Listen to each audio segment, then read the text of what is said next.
All right, good evening, everybody. Welcome to the latest edition of the Burgundy Brigade Podcast. I am your host, Kevin Goff, at BRG Brigade Kevin. Joined again after a long summer by Aaron Music at Avalangelist and Callie Agnew at, it's just Callie Agnew, right? Yes. That's right. Last time I messed it up, and I wanted to make sure I did it right. So I make sure I'm doing it right this time. So it's at Callie Agnew. We're back. We're ready to go. Avs are back on the ice. Hockey is happening. Skating is occurring. Players are playing. We are ready to get the 2019-2020 season underway. How jacked are you guys for this? Super psyched. I'm really excited for the team, but I really hope that I'll be able to watch them play this year. Yeah. No, cry. Why you got to bring up the sadness already? I mean, it's odd that it seems that I, in the state of Oregon, will have more access to the Avalanche games on television than people who live in Denver. How's your guest room? I'm coming. Hey, come on over. I'm buying. We're buying a house. We're closing opening right as the season opens. So I'm ready, man. How many extra rooms do you have? It'll be a 4-bedroom house. We're getting a nice big old house. So you'll have room for many people to come and stay. Come and party. Periodically. Come and party in Kaiser. Kaiser Sose? Well, that would inside Kaiser Sose would be kind of uncomfortable, I imagine.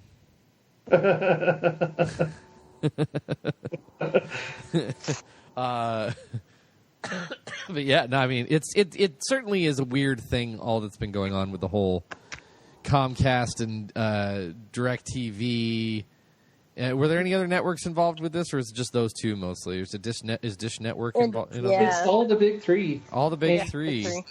It's not just altitude. Really? Yeah, the SEC network in danger of being blocked. Basically, anything that isn't owned by Comcast or DirecTV is under renegotiation of the contract, and I put that in the heaviest air quotes I can. Yeah. Because Comcast and DirecTV, which owns AT&T, they want to get their beak wet on sports because they know that's the only thing that we hold our TV subscription for. Well, I mean, there you go. Just look into alternative TV sources. That's basically would be my solution to that. And I've already gone deep into that. But basically, just let me pick the channels I want to do, and don't give me 300 channels when I only watch 5. You damn millennials killing cable TV. Yeah, get it better.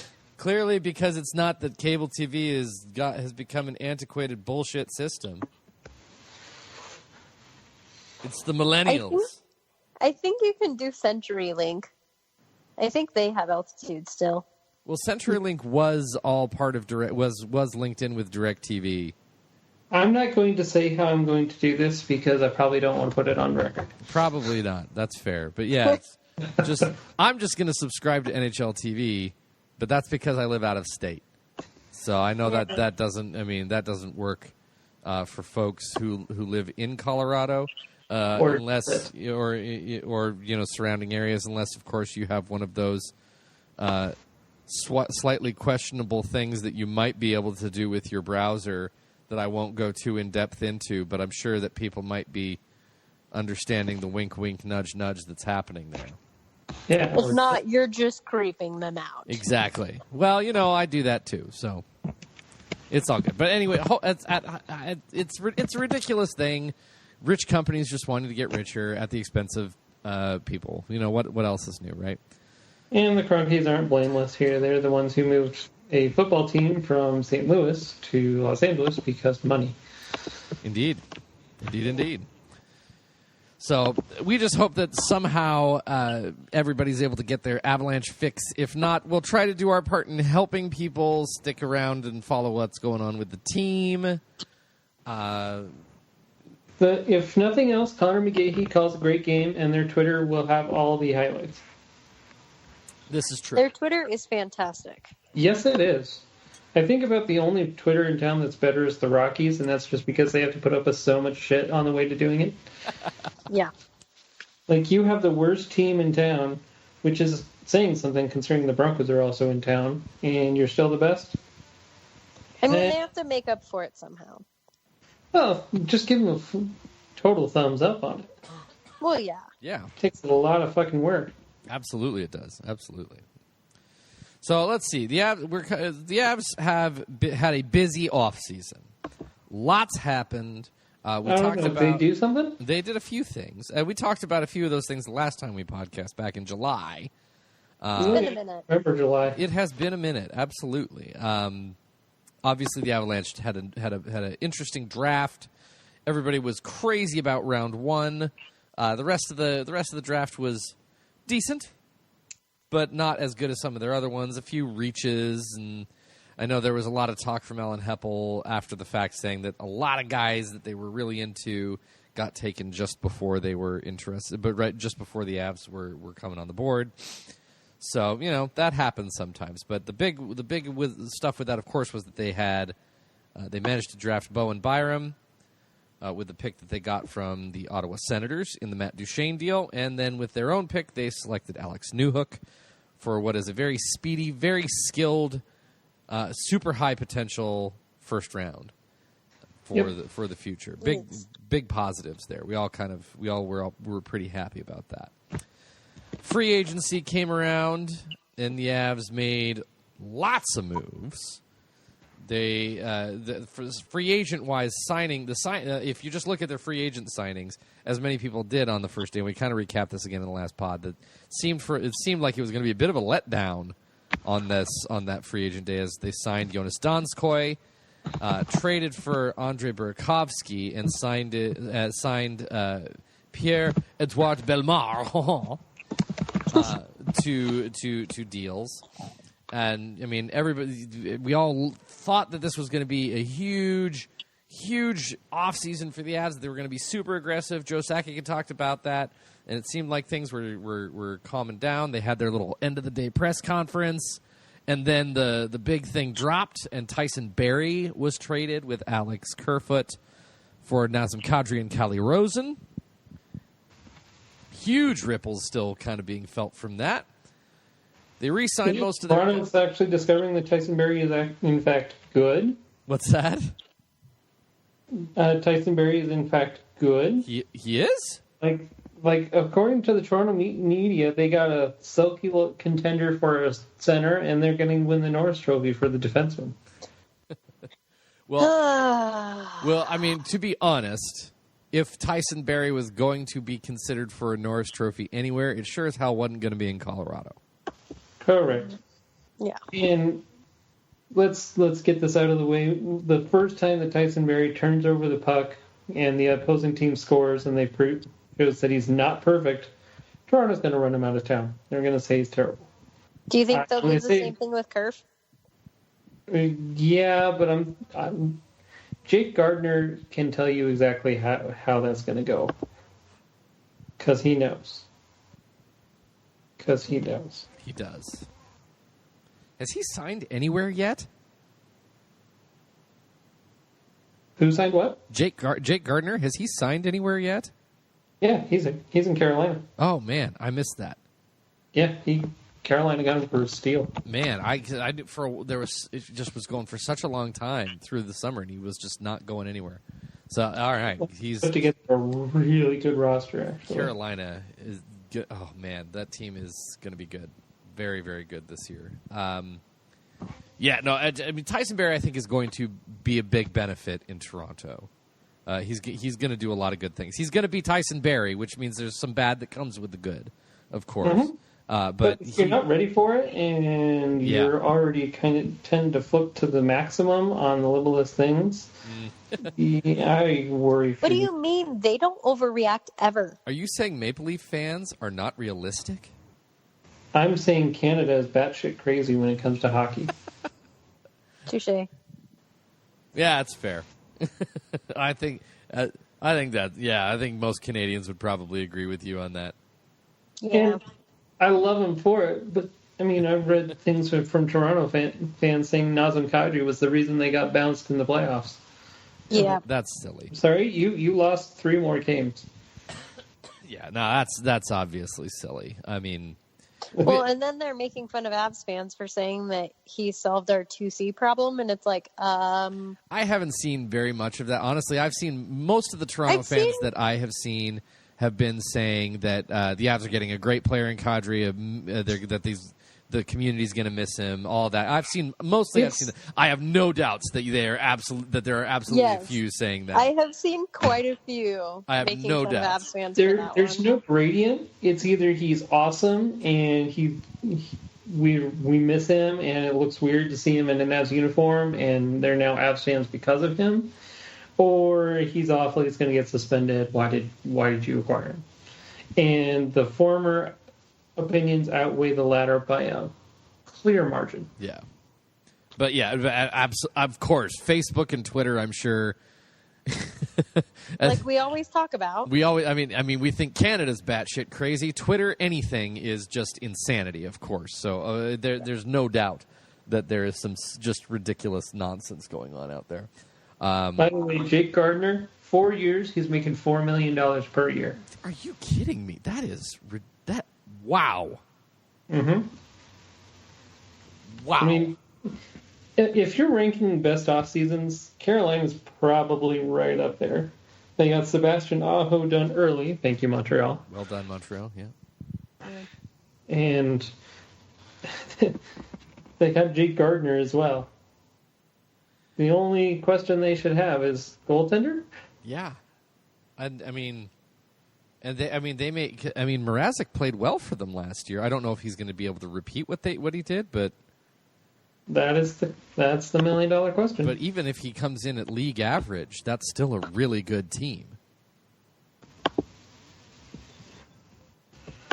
Man. So the Avs managed to re-sign most of their RFAs. They're still working on Mikko Rantanen, obviously. I don't think there's any reason to think that won't be done somewhat soon.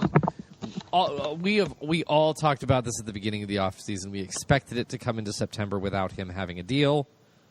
It's just there were so many huge RFAs coming in this year. This was the craziest. It still is. Yeah. I mean, Marner only signed yesterday? Yeah. Speaking of signing soon, check Twitter. What? How'd you look? Oh, you bastard. You bastard. How could you? Aaron, you're... I never thought you would be the traitor on this podcast. Well, it was always going to be me. It was always going to be me. I mean, duh. Even if it was me, it's always you. So we're still working on Mikko. I think that's gonna. The numbers, I'm sure they're still working on. What I think is the big probably holdup is the length. Yeah. Yeah, I would guess it's a combination of the length and trying to find the right money within it. That's a nice general comment about figuring out a contract. All right, go ahead. I think it's gonna. They're very close on money and length, and they're trying to negotiate which of the two numbers they want to pick. Where is it that they're going to bend the scale a little bit? Are they going to go a little bit more on the year or a little bit more on the money? Yeah, I can see that. I mean, if he wants something closer to $11 million, which he deserves because he's better than Mitch Marner, fight me. Then he needs to sign for 8 full years. Absolutely.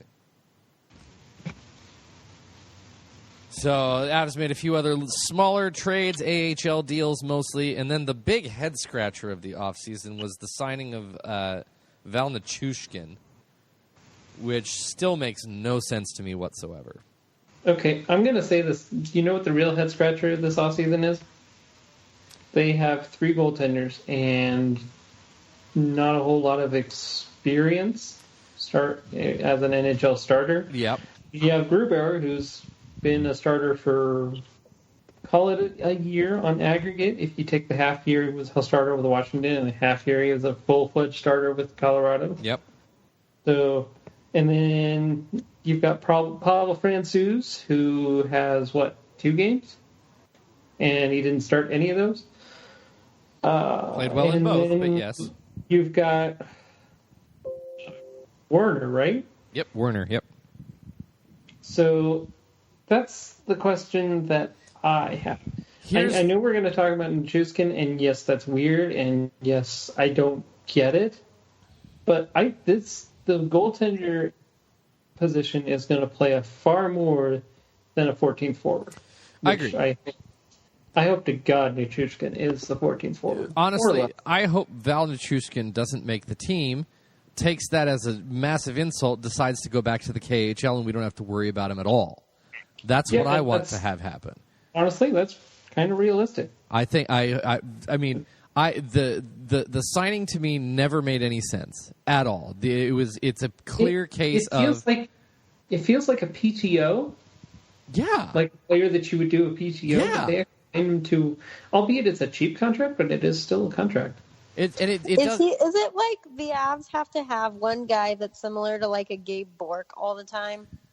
Or Yakupov. They love their reclamation projects, but the weird part about that is like the year the Avs had Nail Yakupov, they were still kind of reaching to really put together a full NHL roster. The team was almost there. It was clearly better than the year before, but they weren't fully there. A one year reclamation project and a guy who still they knew had a bunch of skill, at little money was one of those. Well, all right. We'll see what happens sort of things. This year, the Avs don't need that. That's my point, though. They don't need that. It's actually kind of incredible if you think about Nail Yakupov 3 years ago was the top 6 forward. Yeah. Oh, God. The same player, which Nichushkin is, don't put lipstick on that pig. And he's going to be fighting for a roster spot. If that doesn't say to how quick this thing has come together, I don't know what. Seriously, it makes no sense to that whole. I understand wanting to have depth with your team, but if you're going for depth, why are you going for a guy like Nichushkin? How about quality depth? Yeah, exactly. Depth for the sake of depth is not necessarily a great choice. If you want depth, go exactly like you said, go for quality depth. This is a guy who scored 0 goals last year and was getting 14 minutes of ice a night? That's like saying you want something for a snack and your mom gives you a rice cake. Exactly. It makes no sense. Now he's placed in the mix for because he has NHL games and was a top 10 NHL draft pick.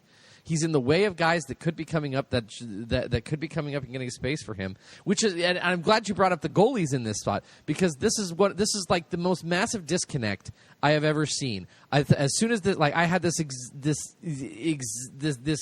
thought, and then AJ Hayfully said it out loud on the BSN podcast, is that why is this the way this is working for the goaltenders? Because the Avs saw Gruby play very well. They said, great, we're rewarding you. You're our starter. Francouz came in sort of a prove-it situation, played very well for the Eagles. You said only played 2 games for the Avs. You're absolutely right. There's obviously some NHL proving to do there, but did absolutely everything he was expected to do for the Eagles and is now being rewarded and given a promotion to go play backup for the Avalanche. Werner has done everything he's been asked of in his time in the Swedish league. Is now being played very well in the prospect. Played well in the prospect things as well. Is going to be rewarded with preseason time and with as being the third guy. The Avs have looked at their goalies and said, "Yes, these are our guys. We know they're not proven, but they are our guys." Why does that not happen with the rest of the roster? Why would it?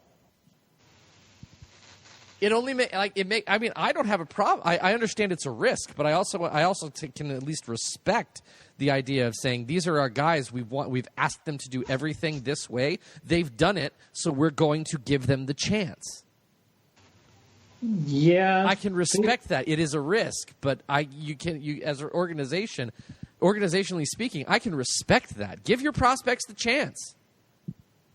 I understood when they signed Bellemare because Kamenev played 23 games the last 2 years.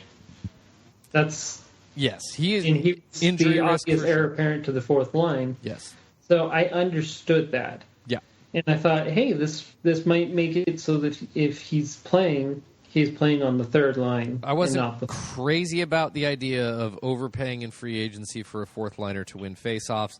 That being said, that I did see, it kind of goes back to what you said before. It was the idea of getting quality depth. and Belmar is quality depth. And I am ready for the fourth line that's going to be Nieto, Belmar, and Calvert.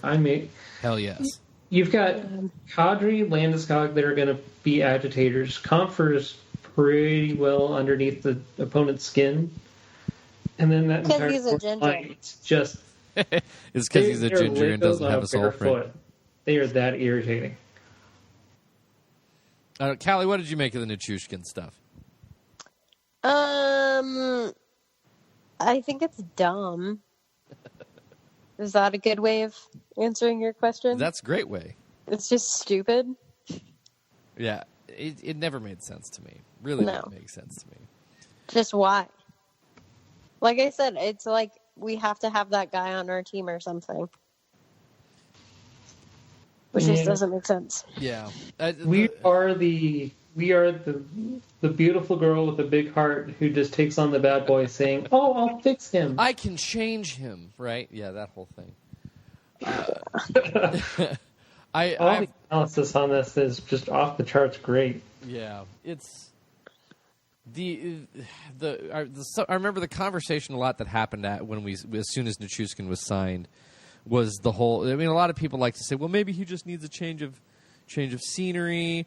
Maybe he didn't just work in Jim Montgomery's system. Here's the thing with Jim Montgomery's system.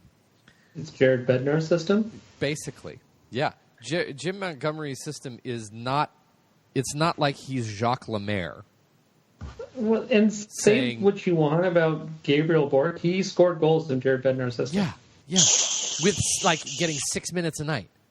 Yeah. You know what Nichushkin did in Dallas? 10 assists. Yeah, nothing. Absolute donut. Jim Montgomery's system, if you ever saw anything DU, and if you watched the Stars at all this year, it's about effort, doing the work doing the work on all 200 feet of the ice to create, to get into the dirty areas, to earn your space, your chances, and your goals. It is all about effort. And if Nichushkin isn't successful in a system that's all about effort, why the hell would you want him on your team in a system much like Jared Bednar's that is all about effort? Because you want Jared Bednar to be fully gray by the end of the season? Yeah, right?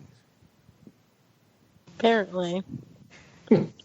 I don't like it. I don't think there's no other logical explanation. I don't. And then they'll get him a sponsorship at Touch of Grey, and the Touch of Grey will sponsor the streaming service that Altitude's going to do, so we get access to all our Avalanche games through the internet. Boom. Aaron's just spoiled the entire thing right there. I just figured it all out. I think that guy on the History Channel is talking about aliens. Aliens. Conspiracy theories 101. It's all a step within a step. But that aside, I love the Avs roster. Agreed. Yes. I'm real excited to see. My dream is that Andrei Burakovsky, which apparently the first couple of days he worked well with Nathan McKinnon. So my dream is that he is able to line up with McKinnon and Rantanen, and fill the void of Landeskog, still produce points, still not be in a black hole, and that would be you'd be able to drop Landeskog with Kadri and say Donskoy. Oh my gosh, that line would you match it against top lines and frustrate the hell out of them. You absolutely could. You're jumping a little ahead though. I mean, we'll get to the whole. Yeah. We want the lines. I'm sorry. I get you're excited, Aaron, but calm down. No, I won't. Can't. No, can't stop. Down. Won't stop. No, calm down. We have to slow it down a little bit. There's an order of operations. Yeah, man. You're not you have failed math, so you can stop with that analogy right there. Well, clearly we can tell you failed math. There it is, Aaron. Come on, man. It's all good. It's all good. Obvious. I think we all agree that goaltending may be the biggest question mark for the team. Yes. But there's a lot to be very, very positive about with this Avs lineup. Which kind of leads into where we can look at them here where do they fit within the Central Division? Because again, the Central Division has gone and been silly again, and is now again just stacked. I don't know how they keep getting better. It's crazy. I mean, Chicago got majorly bailed out. Oh God, yeah. Yeah, and the one bad thing Carolina did was trade with Chicago bastards. You are a bunch of jerks. Yeah. So I mean, Chicago is. I don't know that they are back to like cup contention. Again. They're back in playoff. They're bubble. certainly back in playoff. Which makes them in cup contention. Just ask the LA Kings. False. I'm just saying, the LA Kings won as an 8 seed. They did. I mean, the Avs could. That's the St. Louis Blues. The Avs were were just within a sneeze of the conference finals this year, which they easily could have won. I mean, McKinnon's shoulder wasn't jacked up from that hit he took. Well, no, actually ran into the boards. I'll say it that way. Yeah, it's true. I mean, it was much more. It was more that he fell into the boards than that he got hit or anything. But no. I mean, Chicago is looking pretty decent again. They've got. I mean, obviously, Alex DeBricant is just crazy good. Dylan Strome had a good year for them last year. Will he be able to repeat that? Patrick Kane. Say what you want about him. The guy had an absurd season last year. Just douche. So good. Gigantic douche. Absolutely, but still. Defense is still a little interesting for Chicago. It's better than it was. I mean, Mata is slow. Yep. Duncan Keith isn't getting any quicker. He's aging. Brent Seabrook is an anchor. Yeah. Like a literal anchor out on the ice. Mm-hmm. Still under contract until 2024. Good old Brent Seabrook. Cal DeHaan he's fine, but he's also not fast. And they were doing so fine, and then they traded Yoki Haru for I don't even know what. I feel like Chicago could really work. I think they got the best bargain in getting Robin Lehner. Yeah. 1-year contract. Mm-hmm. But I still don't know how the Islanders let that happen, but whatever. Yeah, well, I'm up now, so have fun with that one. Yeah, right. I mean, but Chicago has a lot of top-end talent, and they have two. Chicago hinges on Dylan Strome. If he puts up close to what he produced last year, which he hasn't proved, if he proves that last year was the new standard and not just a fluke, then they're fine. Right. But if he falls back to 40, 50 points, or even 40 points and below, they're in trouble. Could be. A lot of that could also ride a little bit on how Taves plays. Because I mean, he didn't have a bad season last year. I'm trying to remember his specific numbers because he was. Let me pull those up. Well, he was back again. He was at another 80, he had another 80-point season after dropping down to the 50s for a while. So he was kind of back up on his game. Jonathan Taves can he keep doing that, or was that just one of those weird spike years as he continues to age? I don't know that he'll get that high, but he won't be as low as he was before. The problem with Chicago is they need a second line to take pressure off of that top line. Yeah. They don't have a top line like Dallas or Colorado has where you can just throw them out and they can play against whoever. Yeah. They need a little bit. It's weird to say this about guys who are 32, but they need to be a little bit more sheltered. They can't face the top line. Top line's night in, night out. They have to give someone else. Yeah, you probably don't want to see Taves trying to chase Nathan McKinnon around too much. But that would be fun. It'd be like Tom and Jerry. Let's see. Oop, where do I go? Dallas's team looks pretty similar.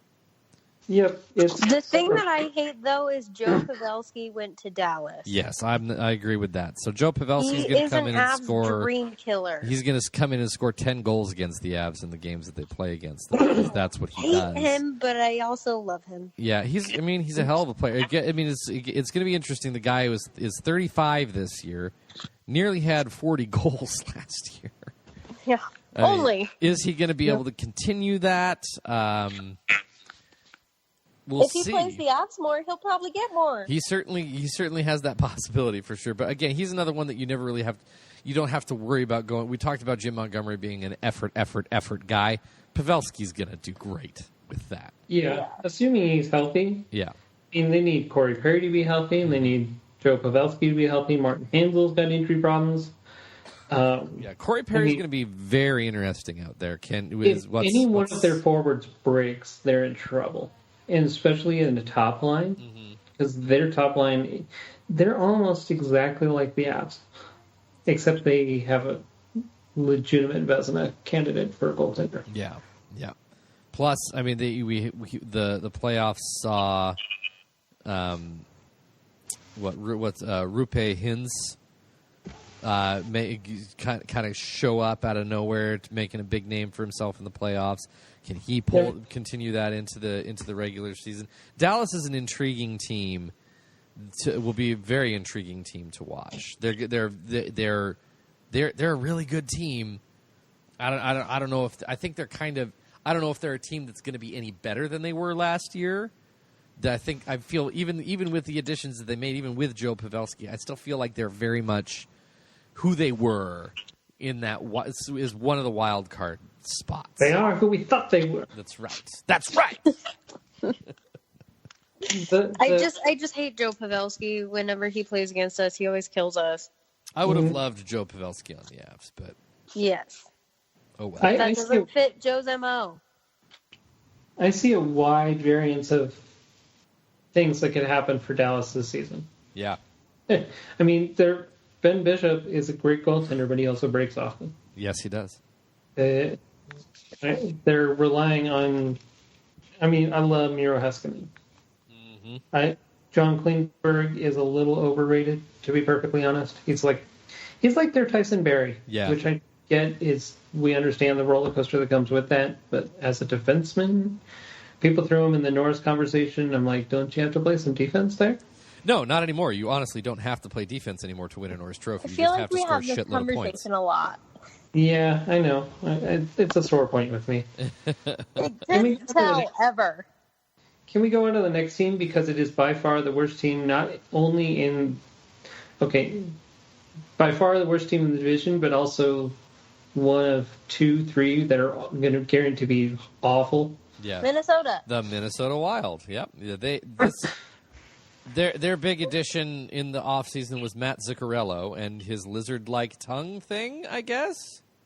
And they lost to GM. Yeah, they did. I mean, was that a question mark? Yeah.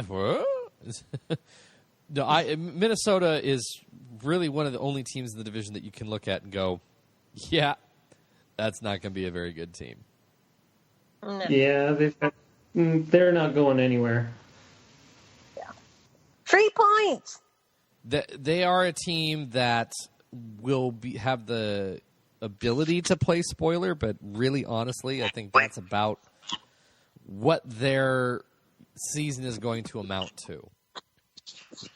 Is how few points did they give up? Because teams in our division are going to be feasting on these guys. You just look at them, and what is there about this team that's very scary? They have some good players. There's some good players there. But their defense is pretty good. Dumba and Brodin are both pretty solid. Yeah, absolutely. They actually have a guy signed longer than Brian Suter. Yeah, that's amazing. Well, Spurgeon just recently re-signed, so right. Yeah. Dubnyk, there's nothing that I see in this roster that competes with the other teams in the Central. The other teams in the Central are either quick or young or a combination of the both. and they are neither. Yeah, I mean, what's their top line? It's Mikko Koivu, Matt Zuccarello, and Zach Parise? I'd probably do Zucker, Parise, Koivu, and then Stahl, Zuccarello, and pick a name out of a hat for a... Yeah. Maybe they're hoping Ryan Donato is better, and he's on there. When you're hoping for guys to be in top six, you've got some issues there. And we speak from experience. Yeah, I was going to say. Yeah. So, yeah, I'm just willing. I think they get 72 points. And they're bad. They are not Do you very think good. they keep Zucker, or do you think he's gone? Because they were shopping him. Well, I don't know. It depends on which GM's in power at that time. It also depends on the GM, depends on a little bit on Zucker, because he's got a modified no-trade clause. He has a 10-team no-trade list. So he has a little bit of control, but ultimately, if they can find someone who's not on his no-trade list, then they could move him. And that whole thing at the start of that was at the start of the summer where the team had like someone in the organization had leaked that they were trying to trade him, and then the organization was like, "No, we're not trying to trade him." And then they tried to use him as leverage to get Phil Kessel to agree to come to and Phil Kessel was like, "You kidding me? You're just talking about trading this guy. There's no way I'm coming to this fucking team." Well, they were like, this is a dumpster for Phil Kessel too. Yeah, it's a dumpster fire. It's not very good. It was like they were like, "Yeah, that Zucker guy, you're gonna love playing with him," and there he goes. Oh, we traded him for you. Wave at him as he's leaving. Yeah. Just Minnesota will. I mean, if Minnesota is not the bottom of the Central Division, then it went really bad for somebody else in the Central Division. Yeah. One team just got a serious case of bonitis, if that's the case. Which moves us over to the team that's kind of owned the Central Division for a while here, which is Nashville. Yeah, they've got our old friend, Matt Duchene. They do. Yeah, they traded one Nashville finally got the for trade. another. What was that, Callie? They said they traded one locker room cancer for another. I don't think PK Subban's a locker room cancer. I don't think Matt Duchene's a locker room cancer. I think he gets in his own head. Absolutely. I think it's weird because I think the Avs locker room kind of thought he was a douche and wanted him gone. Because they kind of really picked up, and you could feel the energy of the team spark when he left. Mm-hmm. So there is a little bit of evidence to say that he might be not the best guy in the locker room. I think he's just too competitive and gets inside his own head. And when you put pressure on top of him, he tends to carry that like... It could go really bad. I agree. Yeah. He has to be the top line center on a team that's supposed to be a Stanley Cup contender. Yeah, I could see that. Yeah. Making $8 million a year. Mm-hmm. I mean, right now, it's a question of who's their 1C. Is it Ryan Johansson or is it Matt Duchene? Is it either of them? Is it, or are they both just really good 2Cs, which is really possible. And honestly, there's not necessarily anything wrong with that. I mean, and again, say what you want about Duchene, but even on a really bad Ottawa team, he produced. Yeah, and then he didn't produce in Columbus, though. He did in the playoffs. He had a very solid playoffs. He did have a good playoffs. The end of the regular season was not so good. I mean, 12 points in 23 games. There's a certain amount of, again, you're traded to a new team, new system, new coach, new all of that stuff. You're getting used. There's an adjustment period, and he got hot in a really good time. 10 points in 10 playoff games. Yeah, I'll see. I'll be interested to see because Nashville on paper has the best roster. Just they're 9 forwards deep, and like established deep. Yeah. And if it all comes together, they're scary.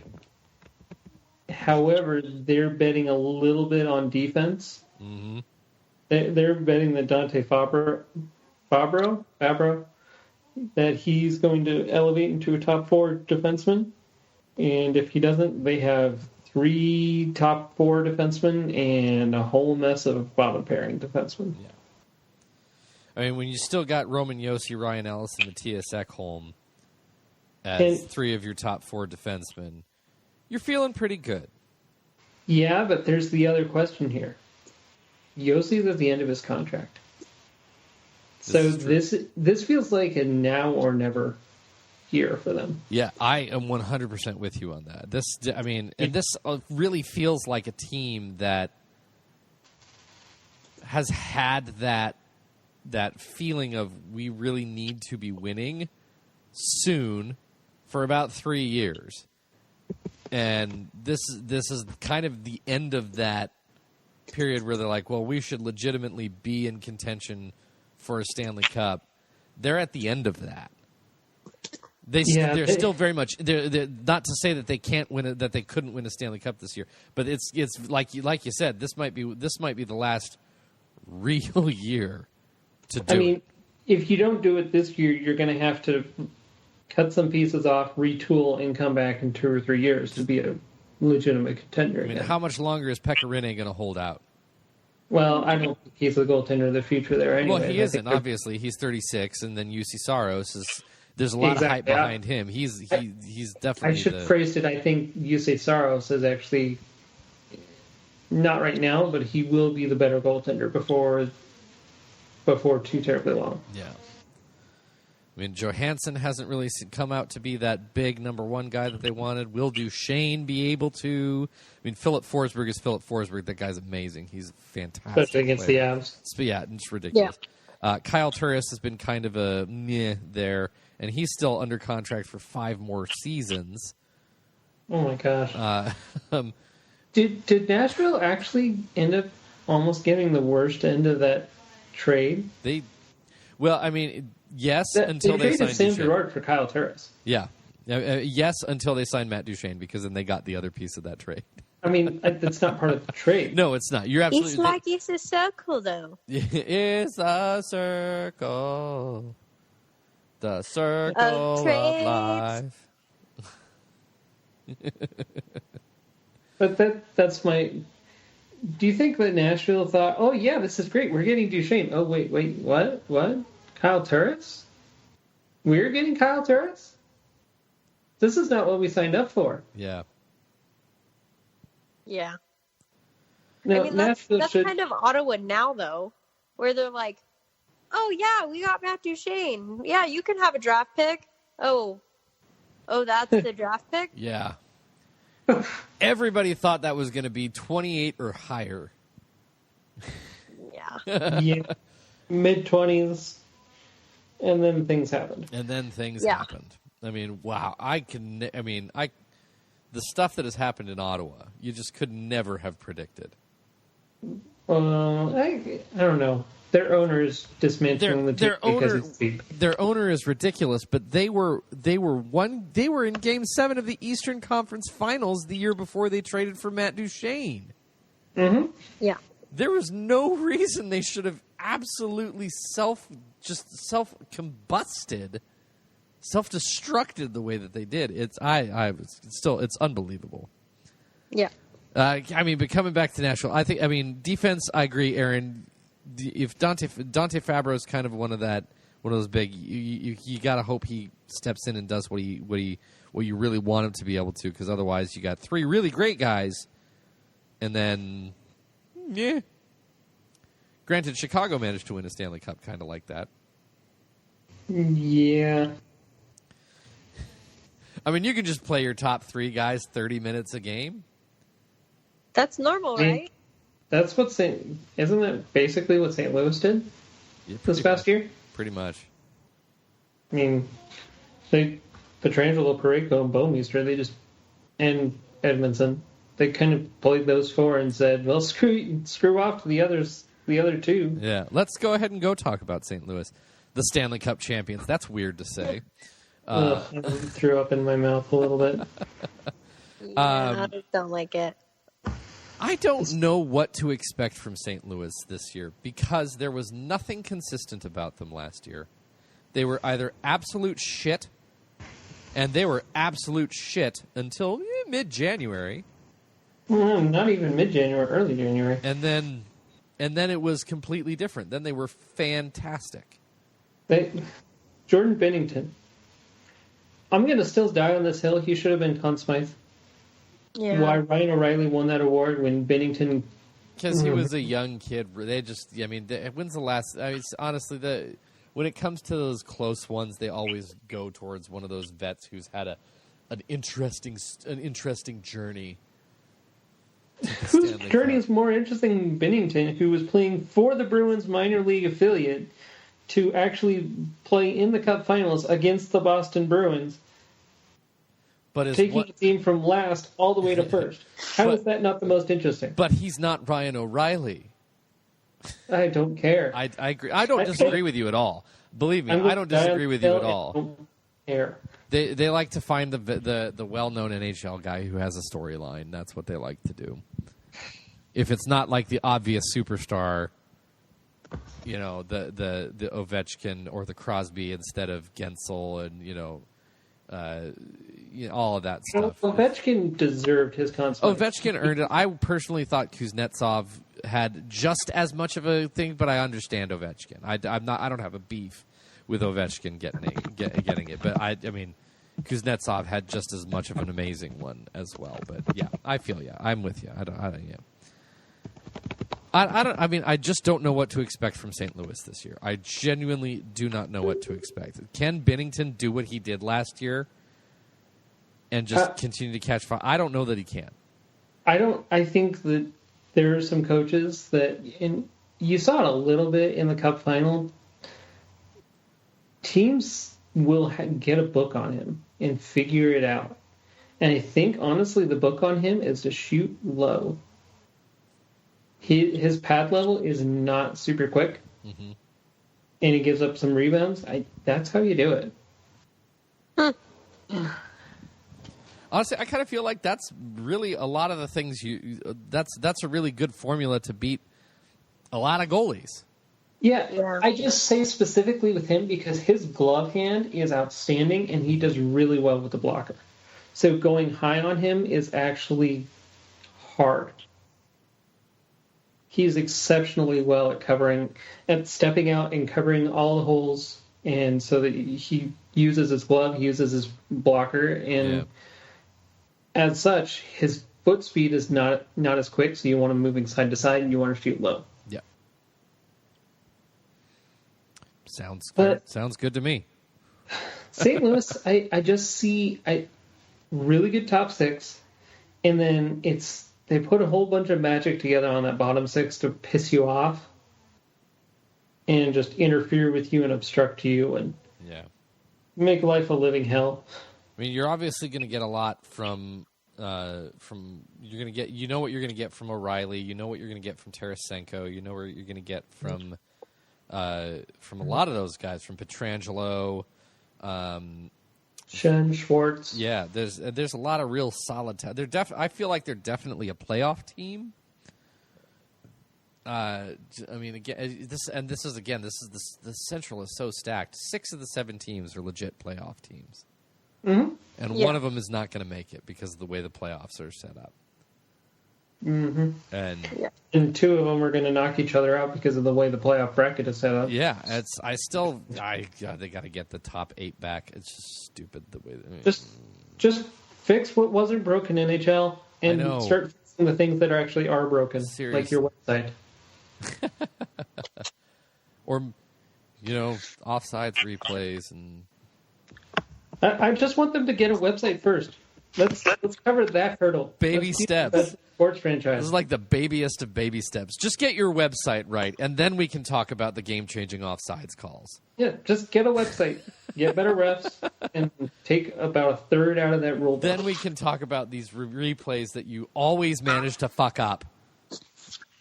Yeah. And I love how NHL was like, yeah, we're going to take a look at that, and instead of we asked for better refs, they gave us more reviews. Oh my God, I know. Right? Don't even. Oh.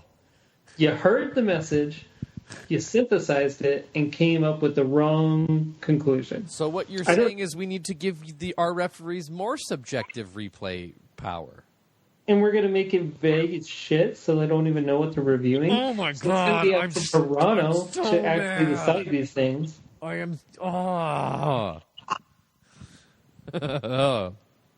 Hockey is the best sport in the world, and the NHL is the worst governing body. And yes, that includes you, NCAA. You got off easy this time. Yeah.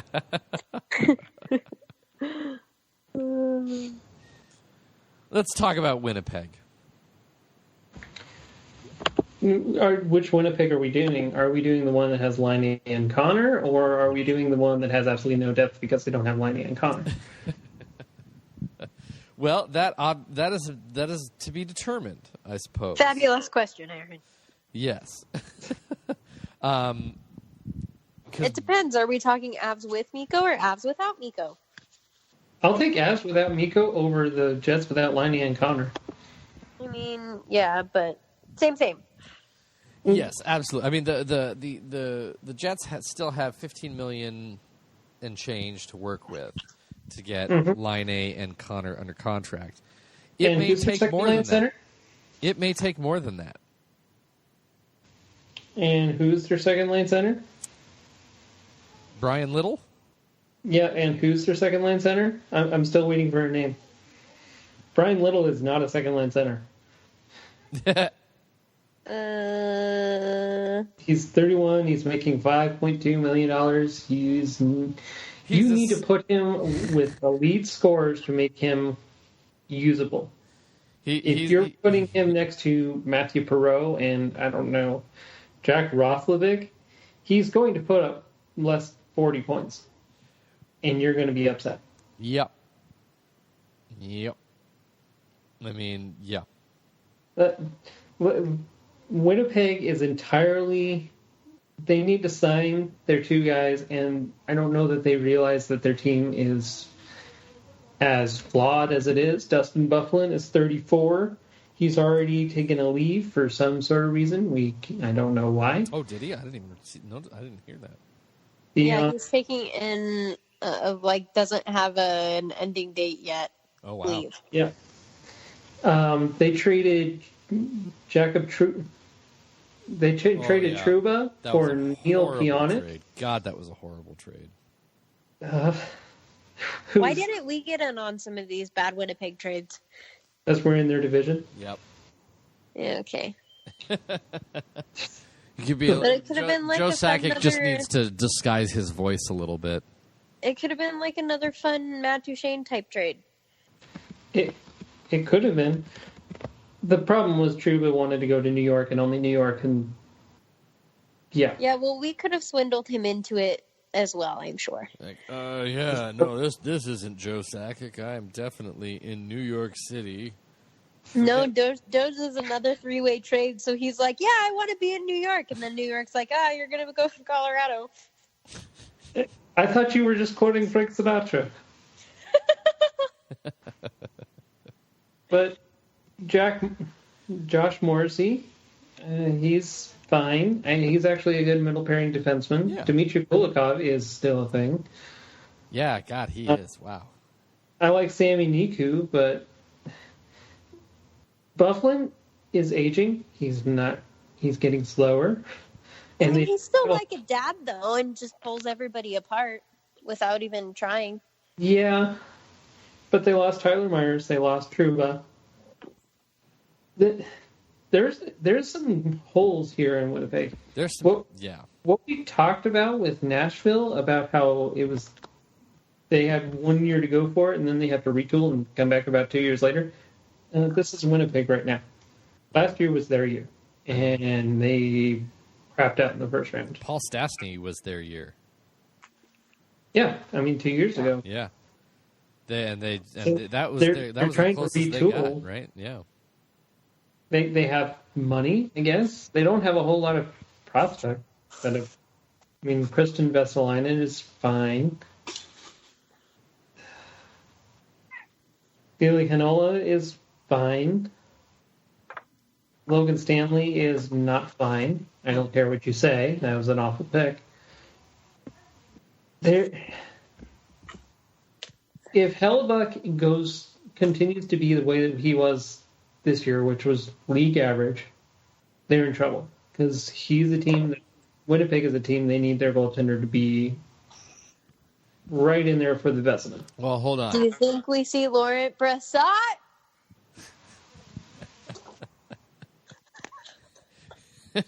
Aaron's like, shut up, Callie. Callie's favorite backup goalie. Yeah. I mean, one of those guys, you might be seeing one of the Winnipeg guys claimed by the Avs. I don't know if Eric Comrie is a waiver exempt. He might be. Well, Winnipeg did manage in the offseason to pick up former Avalanche MVP Gabriel Borg. Enjoy those 3 goals. Threatening. Well, I mean, the Avs picked up Val Nichushkin, so... Yeah, but he's not going to make the team. No, he's not going to make the team. If he makes the team, then some. The Avs have far more depth in their minors to. I'm not going to stop. That's go into that. No, that's fine. Don't go down that rabbit hole. I just don't. Let's just not figure out if Eric Comrie's waivers. Winnipeg is interesting because I mean, you add Line A, you add Connor. That's a team that should make some noise. Without those guys, with even one of them, and even with them, depending on what happens with that team, there's a lot of question marks. You're absolutely right. There's a lot of question marks. They're held pedestrian. Yeah. I mean, there's some issues because, like you said, 15 million might not be enough to get both. They may have to move someone. And which line are they getting? Are they getting the one that put up, 10 goals in November? Or are they getting the one that put up... It was like 18 goals in November. It was a crazy-ass November. Mm-hmm. He put up like 60% of his goal total in 1 month. Yeah. But which one are you getting? Mm-hmm. Can you trust him with a big contract? And even if you do get the one who puts up a shitload of goals, you're still getting Patrick Laine who doesn't play defense. Yep. Yeah. And they don't have a guy. See, for the Avs, we can bear that because Mikko Rantanen and Patrick Laine are very similar in the way they're very similar, except for Rantanen cares a little bit more. He's a better passer, and he also has a guy named Gabe Landeskog on his roster who helps cover his defensive lapses. Yeah, it's so. I love this exercise, looking at all the teams in the division and realizing that the Avs now are surpassing several teams that used to just absolutely shellac them anytime they even, like, the teams didn't even have to try. It was like we got looked at and we're like, okay, we'll get on the bus and not even play this game. I mean, the Avs used to go into Winnipeg, and it was a foregone conclusion that after the first period they'd be down at least 3-0. Yeah. Yeah. And yet, in those, they'd still fight back and tie the game and lose in overtime. Those were the ones that came into Colorado. In Winnipeg, the Avs always just got their asses handed to them. In Chicago, as the Avs have always been pretty competitive with Nashville. Again, Nashville, you'd go into Nashville, and it was just House of Horrors. Minnesota, the Avs never managed to win in Minnesota. I'm not willing to say it's not a House of Horrors now. And the Avs, it's not necessarily a house. I don't think it's a House of Horrors in Nashville anymore. They are competitive. They went in there and beat the living piss out of Nashville last year a couple times. Yeah, I just want to see it more consistent. Of course, you always want to see that more consistent. Yeah, last year was the first year in a long time they really managed to do it. And yeah, the teams in the division that make me the most nervous.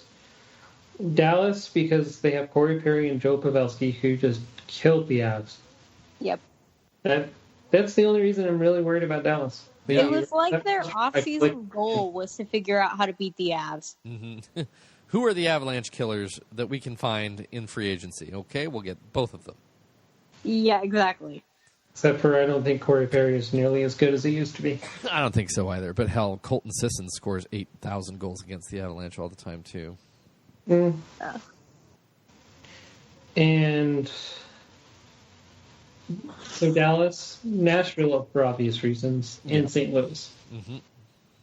I'm hoping Nazem Kadri is it helps with the St. Louis and the Winnipegs. When they try to bully the Avs, he can bully them right back. Yeah. Yep. Just goes up to them, says, eat nylon, motherfuckers, pushes his glove in their face, and then they're coming at him versus coming at McKinnon. Yeah. Could you imagine him and Landeskog on the same line just doing that shift after shift? God, I would love that. Sitting down. I would love that. So let's talk the Avs now. So we've looked at the rest of the division. I mean the Avs. Where do we see the Avs kind of fitting in here in the division? To me, this is a division where I think there's kind of three teams that are really just going to be battling it out all season long to see who is gonna end up taking it. I think it's Nashville, St. Louis, and Colorado. I add Dallas to that as well. I feel like they have one year they can make a run. And I feel like they're annoying enough to do it now. They're annoying enough. I don't know that they're like I said. I don't know that they're necessarily. I think they're playoff worthy for sure. They're a good team. I don't know that they're necessarily quite in the division title thing because they're pretty much with very few exceptions. They're pretty much the same team they were last year. But they're still going to hang around the 3 seed. Yeah. That I feel like the main battle is going to be Nashville and St. Louis for the division, and then Dallas and Colorado for the 3rd seed. Yeah. I think Chicago can reach up there and grab a spot. I have some serious questions about their foot speed and how long. Yeah. Chicago could seriously benefit from those other teams just beating the living pulp out of each other. That they sweep in and manage to gain a few points. Low hanging fruit, if you will. Yeah, exactly. Because they'll just be like, they just exactly low hanging fruit. They'll be able to kind of mop up some points here and there from each of those teams. When the schedule just happens to be beneficial to them in the long run. I think everyone's going to feed on Minnesota this year. I could make an argument that for 5 teams winning the division, it gets harder with Chicago. But I could make an argument easily for Colorado, St. Louis, Nashville, and Dallas. Yep. Yeah. And that's what sucks about this division. It's so hard. Yeah. Because in the Pacific, I can make an argument for 2 or 3 teams. Yep. Yeah. I mean, Calgary, Vegas, and San Jose, essentially, right? I actually have San Jose, Vegas, and then yes. I'm not sold on Calgary. I'm not sold on Calgary challenging for the division. I think they're a playoff team, but I think there's a pretty decent separation between Calgary and the other two. Wow, I mean, Los Angeles is probably going to be bad. Edmonton's still a dumpster. That still happened. They're a dumpster with a 50-carat diamond in it. I don't know how that's possible. Yeah. One day that diamond's going to get tired. Yeah. Vancouver is building something, but it's going to take some time, and they have a general manager who keeps trying to accelerate things. Yeah. And not everyone's strapped in, so everyone goes everywhere. It's really messy. Yeah. Would you be shocked at this point next year we're hearing about Tyson Barrie being a Vancouver Canuck? I wouldn't be terribly shocked, no. There we go. I guess I kind of would be now that I think about it. I mean, I feel like Toronto's going to be very much in a we got to win pretty fast too situation. I just don't think Toronto has the money to pay Tyson Barrie $9 million a year. I don't think they do either. They only have one defenseman signed past this year. Yeah, that's going to be fun. Yeah. Yeah, no, you're absolutely right, but I also kind of feel like they'll kind of view it like Columbus viewed Panarin and all of their folks this year, and they're essentially using their own guys as their rentals. Yeah, so next up, free agency, Vancouver picks up Tyson Barrie. Yep. But the problem is, I mean, they signed Tyler Myers, and they already have Quentin Hughes. So Tyson Barrie, Quentin Hughes, that's essentially you're inviting in the same thing that the Avs just got out of with Makar and Barrie. being the same player. Yeah. Even though Makar's way better, way more rounded, way better defensively for sure. Yeah. And he's also bigger. Mm-hmm. I mean, Tyson Berry is 5'9" and 170. Cale Makar's almost 6 foot. Tyson Berry is 5'11", isn't he? I've stood next to him. Doesn't look like it. I don't think he's 5'9". I've stood next to him, and we're pretty close in height. So I don't buy that he's 5'11". I also don't buy that Cale Makar's 5'11". 5'10". He's 5'10". He's closer to 6'1". I also don't buy that Sam Girard's whatever they have him listed at either. No, he's a raggedy Andal that's just put on hockey skates and learned how to skate. Yeah. I think they have him listed at like 5'10" or 11 too. But he's so good, and that contract is going to look so good after this year. Yeah. It's going to look really good. I mean, they've extended Sam Girard. He's their longest signed forward. That was great. I loved that extension. I absolutely loved that extension. Doesn't it feel a little bit like, to a lesser extent, McKinnon Part 2? Absolutely. Yes. This guy's going to be locked in at $5 million a year for a long time, and he's going to be just. Oh, I'm very pleased. I was very pleased with that. I mean, now we just need to lock down. If he starts with any kind of the way that he finished, Tyson Jost should be extended. Well, yeah, his second half looks so much better than his first. It did, but that's the issue that we've had with Tyson Jost is we never know what we're going to get out of Tyson Jost. And health has been an issue. Health has been an issue. Consistency has been an issue. It's all been an issue. He's had some flashes of really good stuff, and he also had a really, really long stretch of the season last year where every single person was saying, send him down to the AHL for the love of God. Just get him off this team. Including myself. I was saying get him to the AHL so he can relax and get a little bit more comfortable, gain some confidence. Right, exactly. Get him off the team so he could do that. Which he did. Which he definitely did. It was definitely a good trip for him. He also got hurt while he was I still wish it would have been a little bit longer. Agreed. Yeah, me too. But injuries forced hands, and he came back. Indeed. So let's look at the Avs here again. Opening night, we talked about the moves they've made. We've looked at the division. The Avs should be very in competition to win this division, to be very relevant in this division this season. Yes. So, opening night roster, to you, what do you think this looks like? Who's starting? You go ahead and start us, Callie. Okay. So my first line is Berkey, Mikko, Nathan. My second line is Josti, Kadri, and Landeskog.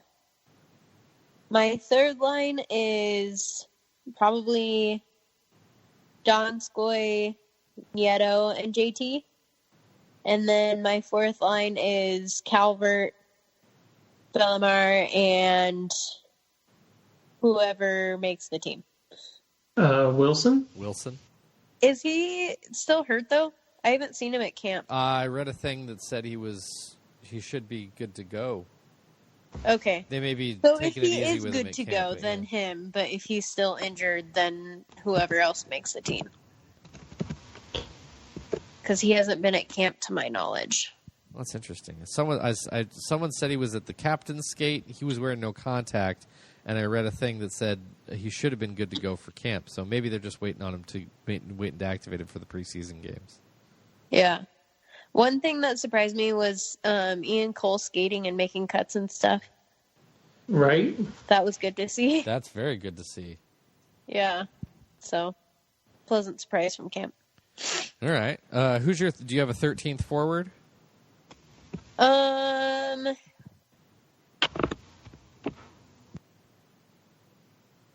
Because he just hangs out, probably Kamenev. Okay. How about your D pairs?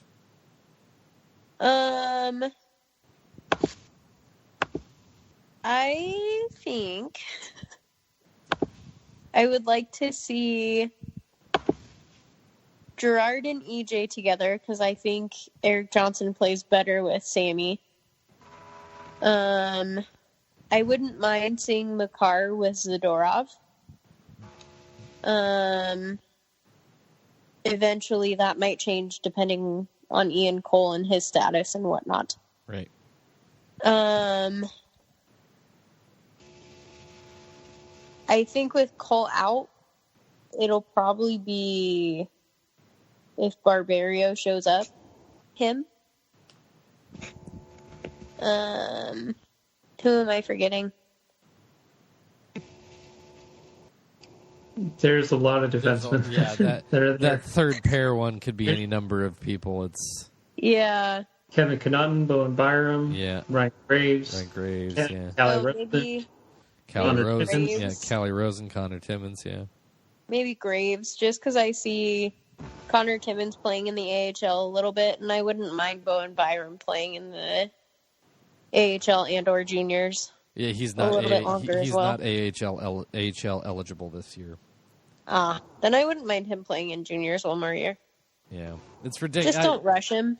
Yeah, you certainly don't have to rush him. I kind of think that it's a little unfortunate that the CHL still has that sway over the league, that those guys, those top picks, cannot play in the AHL their 19-year-old season. Yeah, that's dumb. What you gonna do, Aaron? Do you want to go last? You usually have some sort of a bombshell you like to put out there. No, I don't really have a bombshell this time. Oh, okay, cool, fine, yeah.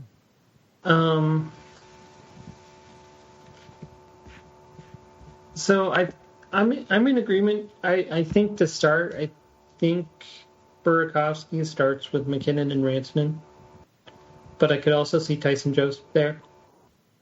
It's either of those two I feel like could swap.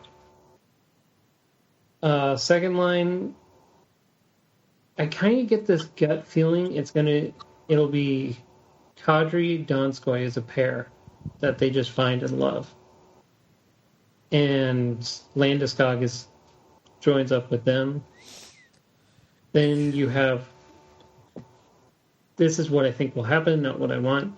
Wilson on the left wing, Comfer, and either Joe's, Donskoy, Burakovsky.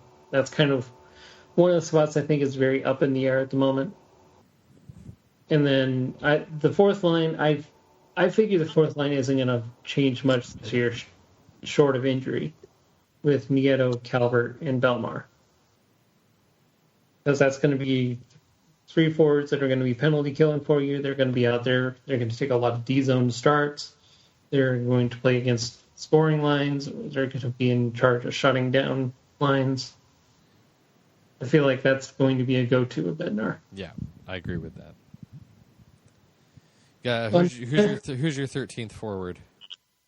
I think it'll be Kamenev and Nichushkin both make it. Oh, interesting. On defense, Gerard, Makar. I'll say they're a pair, but I know Bednar swaps his pairs out as much as he wants. Yep. Based on situation. Johnson, Zadorov, and then because I don't expect Cole back, I expect Kevin Connaughton to be there because he's actually played on the penalty kill. And if he's not there, you're kind of thin. And then I think Bowen Byram makes it for a while. And then I think the Bolts, the guy who sticks as a seventh defenseman, Callie Rosen. I don't know. I get a feeling like they traded for him for a reason. Yeah. Which, if you think about it, you've got Barberio, Graves, Timmins, Malash, all in the AHL. And probably a couple of guys that I'm not even thinking of that they signed. Mark Alt? Duh. Legend. Didn't they also sign a couple of defensemen in free agency to play in the AHL? Probably. Yeah, they I'm traded sure. for one, McDonald, right? Jacob McDonald, they traded for. He was one of those AHL trades. Josh Anderson is still around. Yeah, if that guy Lindholm. ever comes into the NHL, some serious things have gone wrong. No, I'm just talking about the AHL. Oh, okay, yeah. Anton Lindholm is still there. Yeah, Daniel Renault. Yeah, that's the other guy I was thinking of. So that's the defense that they have for the minor league is actually really. I'm encouraged by it. There's a lot of depth there at a position that gets ravaged by injuries. Yeah. I mean, we could feasibly be going into a season without Johnson and Cole. That's how ravaged they are. Yeah, for sure. Although EJ seems to be well on his way to right. So that is a very good thing for sure. But they're planning for the injuries instead of hoping that they don't hit. Yeah. Right. And the difference between those two is colossal. Yeah. It is nice kind of looking at this team. You look at the roster and you kind of there's 12 forwards that just make sense, and it's pretty obvious, and they're all NHL caliber. Yeah. Yeah. If I could make one change, I would swap out Cullen Wilson with Martin Kaut. No, Cowder. If I could make one change, that's what I would do. Kaut, Comfer, and Donskoy would be a hell of a line. Yeah. Did you guys see his sad little tweet? Does he miss his Frankie buddy?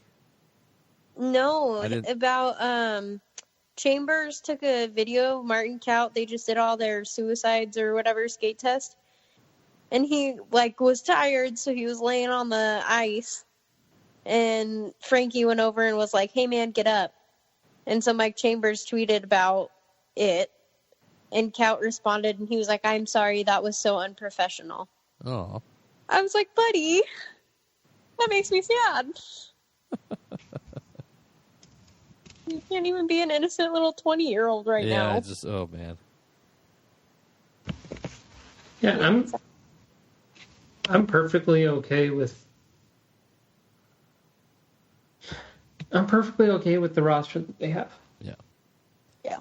And it's nice to look at it and legitimately see 12 NHL players that should make that should be able to do their jobs. Now, obviously, what happens through the rest of the season, we won't know until the game starts going on. But I'm kind of with both of you on Burakovsky, McKinnon, and Rantanen. Rantanen will be on the team opening night if they don't. I mean, that would, I'd be absolutely shocked if by the time opening night came around, Rantanen wasn't there. That deal will probably get done before Altitude does. Yes, I would agree with that completely. I like Landy and Kadri together. I think that would just be an absurd shutdown line. I want Dom. Score. That can still score. Yeah, that's just one of those one of those excellent 200-foot lines that'll shut you down, piss you off, and then go score on you. It's just pulverizing. Yeah. That just sounds like Bednar.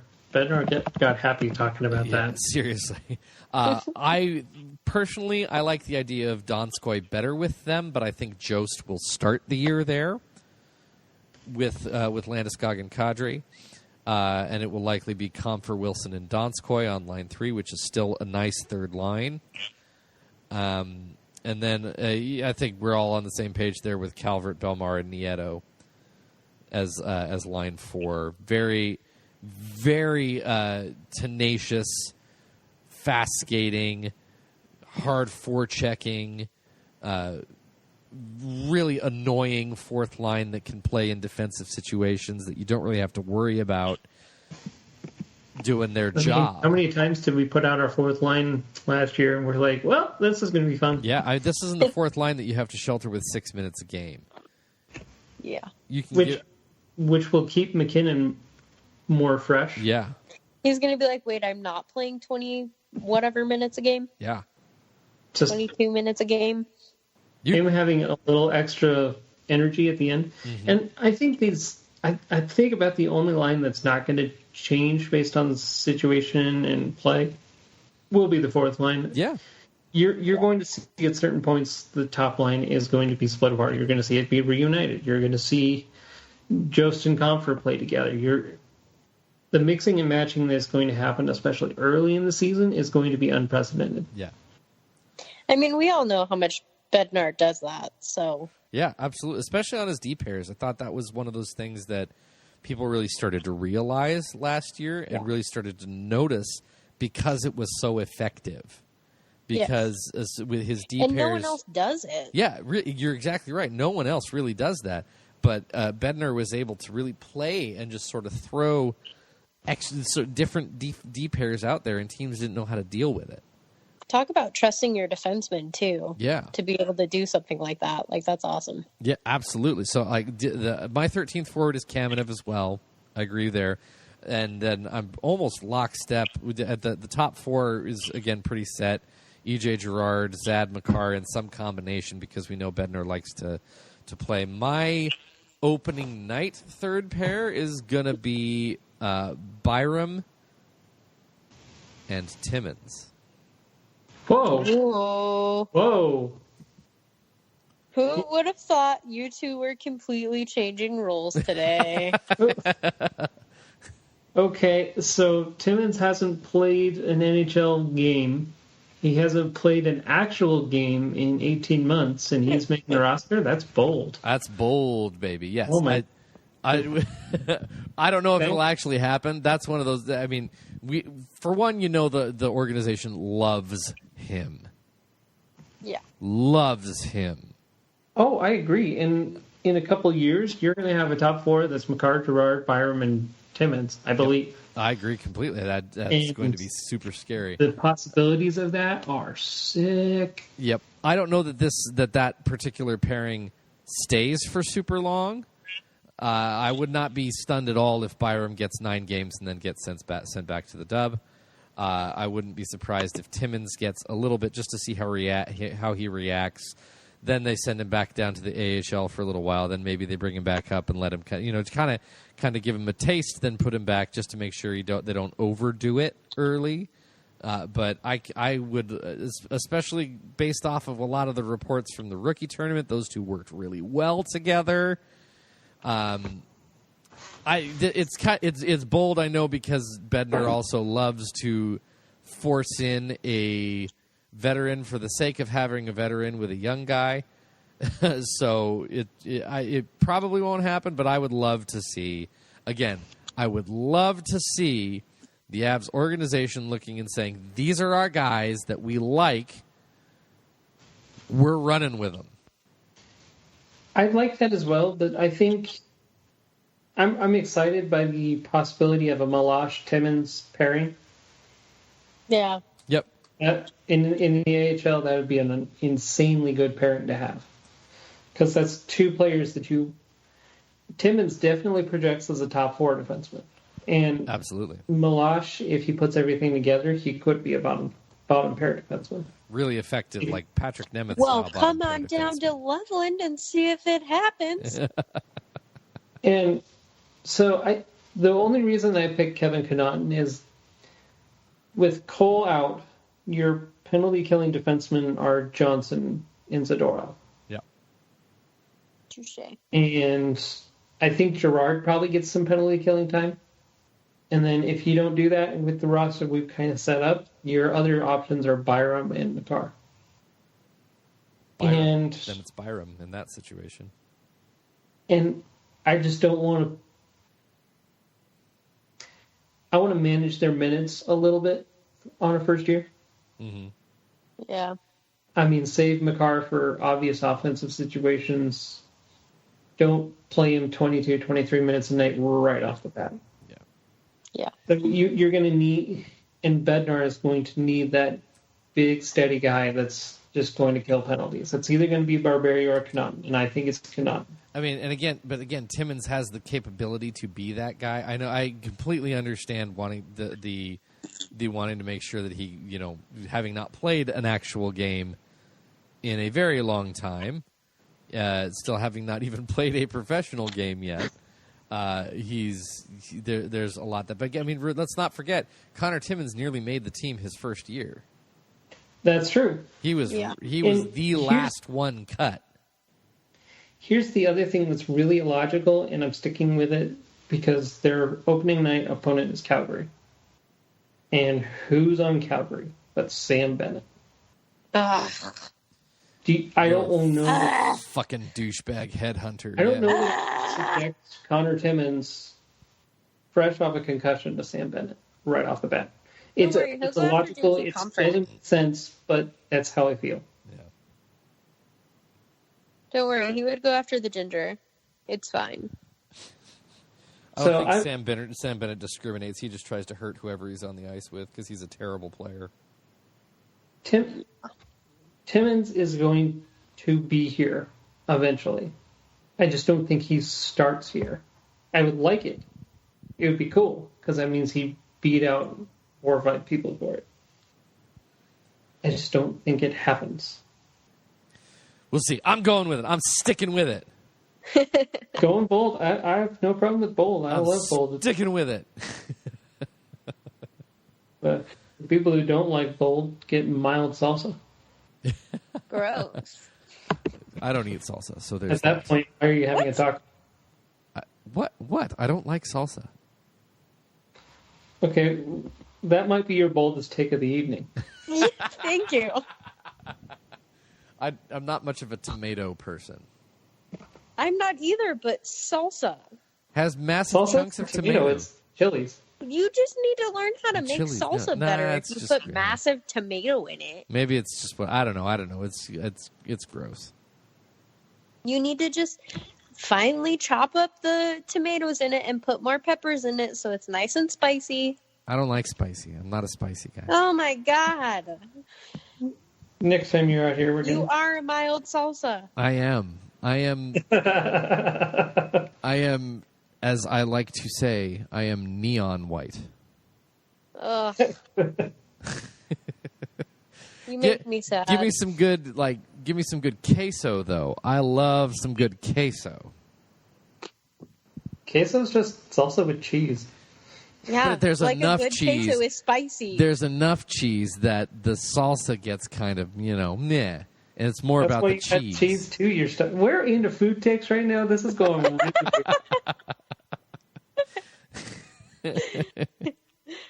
Oh God. So we did want to add some bold takes in here. So my bold takes are apparently Connor Timmins will play open night and salsa is bad. Very bold taste. So there's that for you. I can try. So Aaron, what's your hot take for the year? Come back to me. Go, Callie. I need to... There's so many things in my brain right now. He needs to recover from what I just did. From salsa. So, all right, Callie, what's your hot take? My hot take is I am annoyed with everyone saying JT Compher and questioning third line center. That's my hot take. Hot take. Stop doing it. It makes sense. That's what he did literally all of last year, except he was basically line 2, not 3. So... Yeah, it's an interesting thing for people to get salty bent about. Out of shape over? Yeah, I don't really understand why people are all bent out of shape over JT Compher being the 3C. I mean, I know Tyson Jost did finish the year strong as a center, but Tyson Jost played the majority of his season not very well last year. And I don't know. JT Compher and his line shut down Johnny Hockey and his line.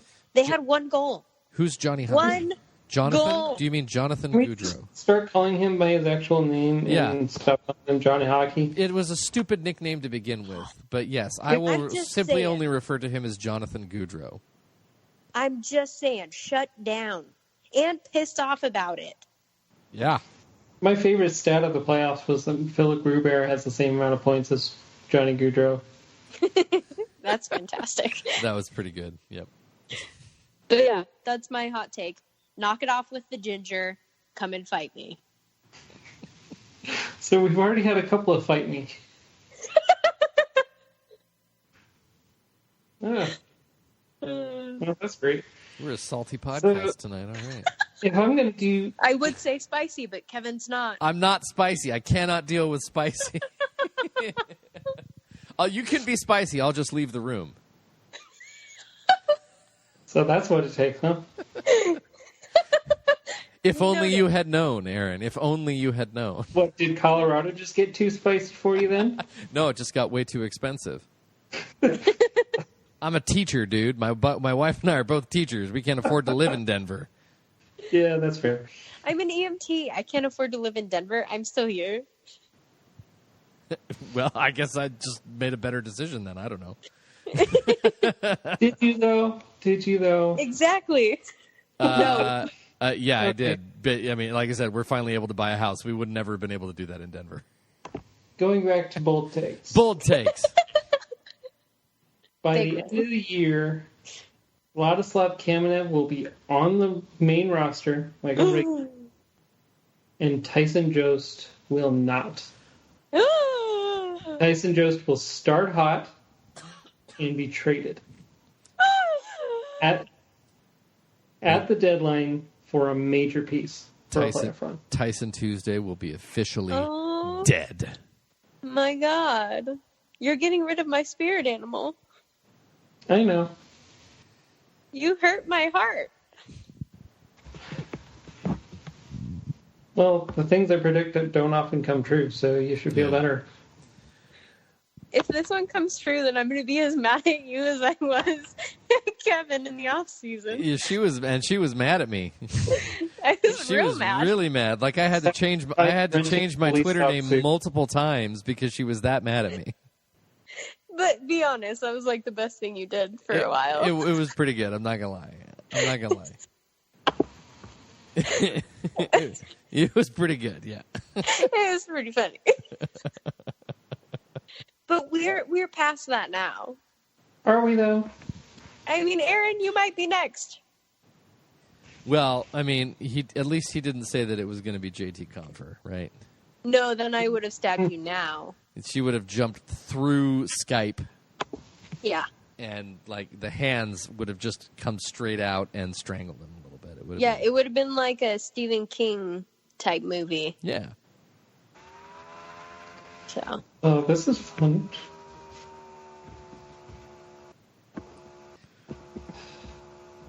Okay, I'm feared for my life. Are things gonna blow up? I don't know. They trade Tyson Jost, they might. Yeah. Oh, Did I just give away my plan? I'm just going to start carving a shiv here for self-defense. Do you know how many people that listen to this podcast would probably kill you if that happened? There's so many people that are so defensive of Tyson Jost. I'm really one of them. I love Tyson Jost. Well, I mean, there's a few that take it pretty far. I'm not gonna lie. Yeah, little too far. That get a little overly excited about the Tyson Jost, and it's a little much. It's a little much. Yeah. I mean, I love me some Tyson Jost when he's playing some good hockey, but I mean, when he's not doing it, I don't even necessarily. I love him all the time. Yeah, just like as a human as well. Like his fluffy hair video today was it's fabulous. That was pretty interesting. That was hilarious. And then he's sitting in Sheldon's locker doing interviews. Oh, man. All right. I don't know if I have a hotter take than Connor Timmins necessarily being on the opening night roster. Salsa. Being on the opening night salsa. Yes. That was your hotter take, was salsa. Is that salsa is bad. Yes. I bet if we changed your Twitter name to that, you'd get some mad hate. You think so? Probably. I'll try it. Ooh. Is there a salsa emoji? I don't know. I feel like we could make one though. I could look. Can we? I don't know. Like, can you do tomato, onion, and peppers? Would people get that? That's the next level. You make an emoji, and then do a knife. See how many people get it. You just made salsa. Okay, well, I think we need to wrap this thing up here. You can't handle the emojis. Oh man, I really can't. I've avoided Yours them are weird, so much in my life. Your emojis are weird, Aaron. Yeah. Everything I do is weird. Welcome to the program. do you have an iPhone or do you have an Android? I have an Android. That would explain. Remember, we had that problem with the Miko pony. That's right, we did, because I do remember that. Mm-hmm. Yeah. Yours was really creepy, Aaron. Yeah, it was. Well, we've got weird and creepy. Well, we've covered the spectrum. Weird, creepy, I mean, Kevin's the one that looked like the creeper with the weird Miko Rantanen pony thing on your phone. And anyone else that has an Android. Yep. I may bring that one back once Miko signs Miko's pony named Gabe. Yeah. Where's Miko's pony named Gabe? We demand it. He'll get it once he signs his contract. Maybe he'll do a 6-year, $9 million and a pony. 9.6 million.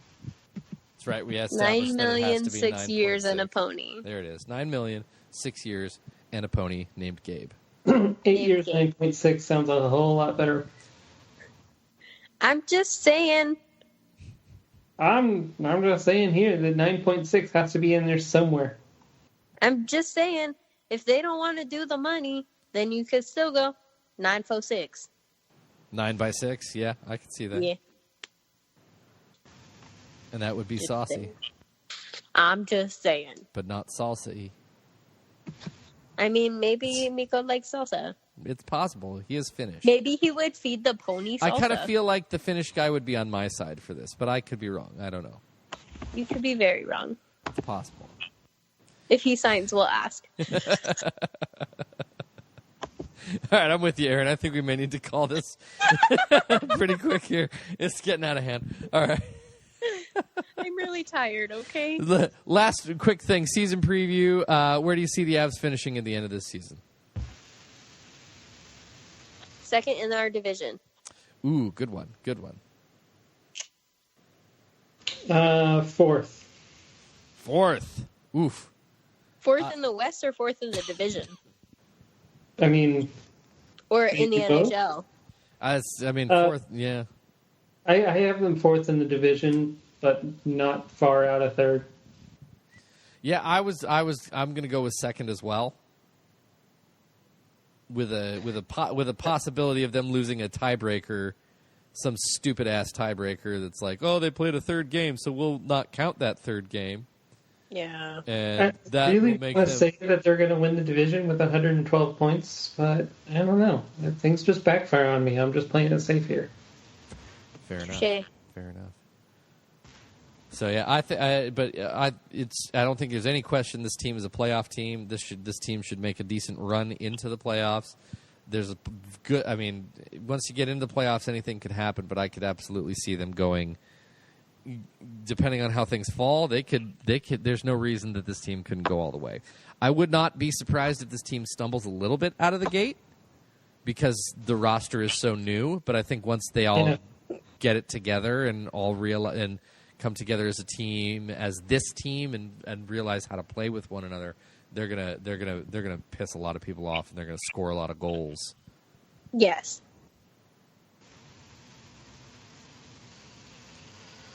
Right on. Does Cale Makar win the Calder? Yes. I'd be stunned if he didn't. I don't think he does. You don't think so? Jack Hughes and Capo Caco. Am I saying that right? There are two stars that are playing in the New York market. Cale doesn't have a chance. He's going to have to put up 50-plus points to do it. I think 50-plus points is well within Makar's reach. I mean, it hasn't been done by a rookie defenseman before. Tyler Myers. Did he? The year he beat Matt Duchene for the Rookie of the Year? Maybe it's 60 I'm thinking of. I thought he might. Maybe he was a little under 50, but he wasn't far off. Because Duchesne, I mean, yeah, maybe he was slightly under 50 for there. I don't know. I could be wrong, but I think Cale Makar, if there's going to be a rookie defenseman to score 50 points. I mean, Cale Makar has already been there. Bednar's already pretty much committed to giving Makar some power play one time at the start of the season here, and who else is going to take it from him? Sammy G might get some. Worst case, Cale Makar's PP2. He's still getting some. This guy's getting some minutes in some high offensive areas. The points are going to be there. Tyler Myers 48 points. 48. Okay, 48 points. So it was right. He was right there though. Mm-hmm. But with Jack Hughes and with those two in the New York market, I just don't see it. I see the East Coast people slobbering all over the two people that they see all the time. And Cale Makar puts up a solid season and doesn't get... He might be a finalist. If Makar were coming in, clean slate, no experience, no one had seen him in the NHL to this point, I would completely agree with you. But Jeremy Roenick is like drooling over Jeremy Roenick has already given him like 8 Norris trophies. And he hates the Avs. Yeah. Well, that's because we told him to shove it. Right. Yeah, right. I cannot hear in what Jeremy says, because we got our Stanley Cup ring plug in our ear. Yeah, but the fact that Makar managed to already build his hype train by how well he played in the playoffs. In the big, this wasn't just like end of the season a little bit where, teams, all 30 teams were still playing, all 31 teams were still playing, and he just happened to play well in front of a few people that would have seen it. He did it in the playoffs, in big games, in big times, in national audiences. Everybody knows who Cale Makar is right now already. So I see, yes, obviously there's big hype for both those guys, but the hype is already there for Cale Makar too. I just have a hard time seeing the Eastern people picking someone other than Jack Hughes or Kapitaka. If there's a question about it, I agree. If there's like 3 guys that are all pretty even, then yeah, you're absolutely right. The East Coast guys will always win. But then again, they might actually hurt themselves. Half go for Kapitaka and half go for Jack Hughes, and all the West guys go for Cale Makar. That's very true. That's how he... Oh, my gosh. I found the way that he wins. Boom. That's it. We're done. Podcast over. Thanks for listening, everybody. I mean, we're already over an hour and 40 minutes. So, yeah, we do need to wrap this up. So, there's been a lot of things. There's been obviously a ton that's been going on. The Avs are getting ramped up and ready to go for the regular season here. That's a lot of R's. As I said, it's almost International Talk Like a Pirate Day, so R there for that too. Yeah. So my uncle created that, Did he have one eye? No, he didn't, but he liked to apparently call his friend a bucko, so, whatever. It's an exciting time. I cannot wait for regular season hockey to get rolling here. Hopefully the altitude nonsense get worked out with the TV stuff. It's just ridiculous. Don't block my ass. Yeah, I mean, there's no real innocent party in here. Everybody wants to be making money, and they're all being ridiculous, and the fans get caught in the crossfire as per usual. So there it is. But we'll just hope that all eventually gets figured out, and if whatever happens, we'll be around to talk Avalanche and keep people up to date on what's going on as best we possibly can. I'm looking forward to a big year from our boys. Callie, any last words? Be nice to the ginger. Be nice to the ginger. Aaron, last words? Smorgasbord. Perfect. Thanks for listening to the latest edition of the Burgundy Brigade Podcast. We'll catch you next time. Later.